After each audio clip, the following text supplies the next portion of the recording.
There are so many videos about composting, how to make a compost, but why should you compost? What is the why behind composting? Well, let me tell you. You can turn your kitchen scraps into something that will not only benefit your garden, but it can also benefit the earth. Compost enriches the soil and it adds important nutrients and beneficial microorganisms that can help your plant growth. And how does composting help our earth or our planet? It reduces waste, which lowers methane emissions in landfills.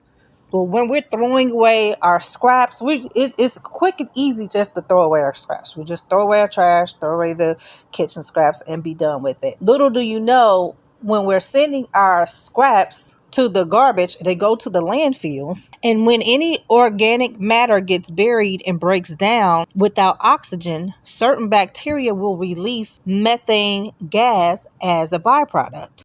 Methane contributes to the ground ozone level, which is a harmful air pollution of different gases combined. And the ground ozone level is one of the main components of smog, which creates a dense, thick air pollution that can cause breathing issues or exacerbate breathing issues. That's not the only thing that methane does, but that's one of the things that it can do. Another great thing about composting, it helps you save money. So just think of it as one less garden expense. And if you don't have the space to do a lot of composting, you can even start small and just add it to whatever compost that you go buy. And there are many different ways that you can compost. You can even compost using a little jug or a little milk jug, water jug, juice jug.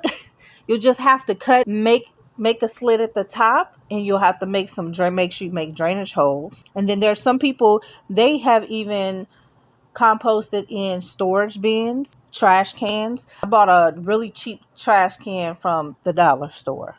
You have to make sure you poke holes everywhere. Or you can just make a big pile in your backyard, but you have to do it properly.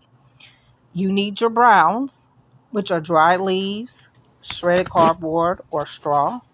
And a lot of times that goes down first. And then your greens, which are your fruit scraps, veggie peels, grass clippings.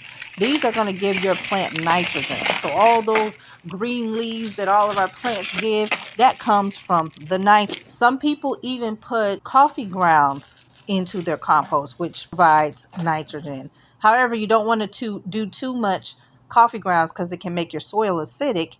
And there are some plants that do not like acidic soil. However, plants such as blueberries love acidic soil. So a lot of coffee grounds will be great for plants such as blueberries. Eggshells. You can crush eggshells up and put them into your compost. Now the eggshells are going to provide calcium. A lot of that blossom end rot, that where your zucchini or your peppers might start turning black or brown, that's because they don't have enough calcium. You can add that to your compost. And some people even bake the eggshells, and then once baked, blend them into a white powder. Now, when you're doing your compost, you have to make sure you keep it moist, but not too wet. And I'm saying this from experience.